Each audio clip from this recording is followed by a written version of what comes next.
Et comme il y a un truc dont j'aimerais beaucoup parler par rapport à tout ce qui se passe au Maroc, et tout ce qui se passe au Maroc, en fait, ça me fait penser à un phénomène qu'il y avait en Russie en 1900-1910, qui s'appelle le monarchisme naïf. Et il y a une expression qui en est ressortie, c'est bon tsar, mauvais boyard. Et boyard, c'est les intermédiaires, c'est les fonctionnaires, c'est les patrons et les choses comme ça. Et en gros, c'est ce qu'on appelle du monarchisme naïf, pour vraiment le résumer. C'est le fait que tout ce qui était bien était attribué à la volonté du tsar. Donc quand il y avait un nouveau train, c'est le tsar qui a fait ça, c'est le tsar qui a fait ça. Dès qu'une situation s'améliorait, des prix qui baissaient, des choses comme ça. Et dès que quelque chose n'allait pas, un hôpital qui fonctionnait pas, des écoles qui fonctionnaient pas, des villages qui mouraient de froid, la famine ou des choses comme ça, c'était directement attribué aux intermédiaires qui auraient mal interprété la volonté du tsar.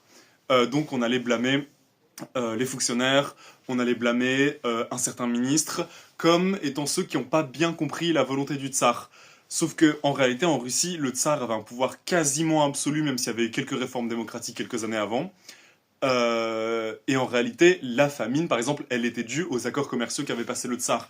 L'industrialisation qu'il n'y avait pas du tout en Russie, qui a fait que il y avait un retard économique énorme par rapport au reste de l'Europe, c'était la volonté du tsar. Et en fait, cette mentalité-là, elle a fait que la situation est restée supportable pendant 20-30 ans, jusqu'à éventuellement la révolution de 1917. Vous tirez vous-même les conclusions.